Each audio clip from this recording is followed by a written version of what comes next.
ইসলামে নবজাতকের জন্মের সময় তার মুখে খেজুর চিবিয়ে দেয়া সুন্নাত।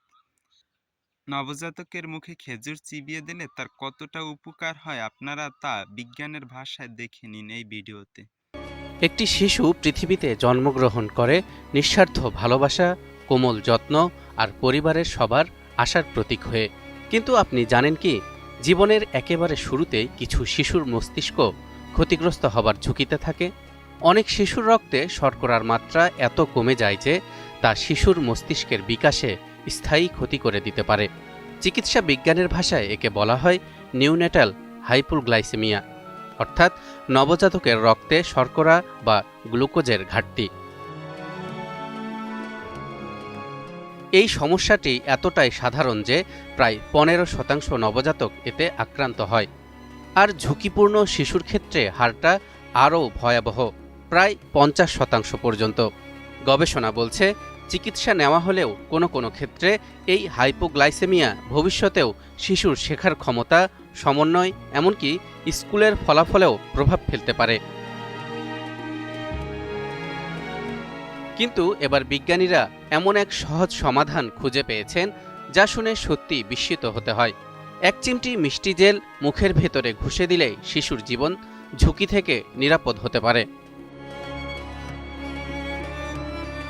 এই আবিষ্কার এসেছে নিউজিল্যান্ড ও অস্ট্রেলিয়ার 18টি মা ও শিশু হাসপাতালে পরিচালিত 4 বছরের এক বিশাল গবেষণা থেকে। নিউজিল্যান্ডের ইউনিভার্সিটি অফ অকল্যান্ডের লিগিন্স ইনস্টিটিউট কর্তৃক পরিচালিত এই গবেষণায় 2000-এরও বেশি নবজাতক অংশ নেয়।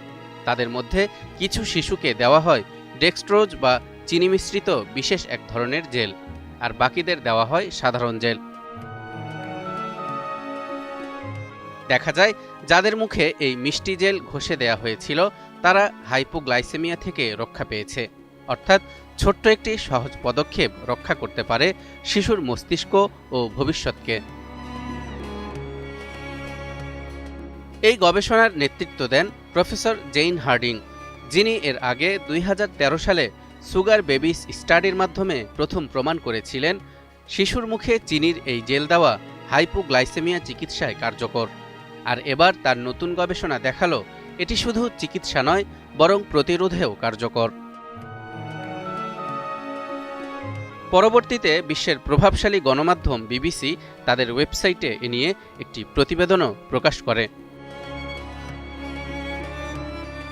কিন্তু আশ্চর্যের বিষয় হলো, এই আবিষ্কারের 1400 বছর আগেই প্রিয়নবী হজরত মুহাম্মদ সাল্লাল্লাহু আলাইহি ওয়াসাল্লাম নবজাতকের মুখে মিষ্টি দ্রব্য লাগানোর একটি অনন্য সুন্নত শিখিয়ে গিয়েছেন, যার নাম তাহনিক। তাহনিক হল নবজাতক জন্মের পর কোনো খেজুর বা মিষ্টি জাতীয় দ্রব্য চিবিয়ে নরম করে তা শিশুর মুখের তালুতে আলতোভাবে ঘষে দেওয়া।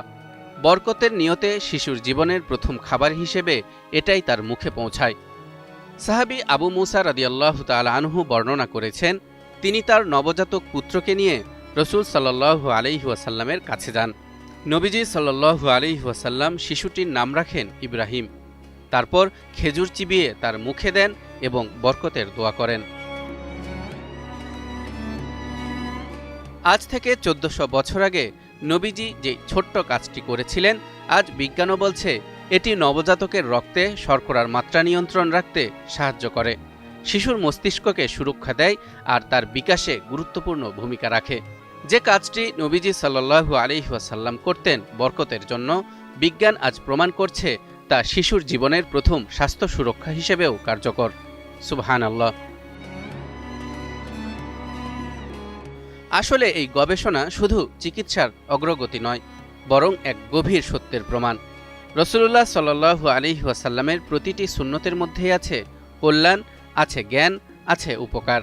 এ কারণেই মহান আল্লাহ তাআলা পবিত্র কোরআনের মাধ্যমে রাসূল সাল্লাল্লাহু আলাইহি ওয়াসাল্লামের সুন্নতগুলো আঁকড়ে ধরার নির্দেশ দিয়েছেন। ইরশাদ হচ্ছে, ওয়ামা আতাকুমুর রাসূলু ফাখুযুহু ওয়ামা নাহাকুম আনহু ফান্তাহু। আর রসূল তোমাদেরকে যা দেন তা গ্রহণ করো, আর যা থেকে নিষেধ করেন তা থেকে বিরত থাকো। আজ বিজ্ঞান দেখিয়ে দিল রাসূল সাল্লাল্লাহু আলাইহি ওয়াসাল্লামের একটি ছোট্ট আমল শিশুর জীবনের জন্য কত বড় রহমত হতে পারে।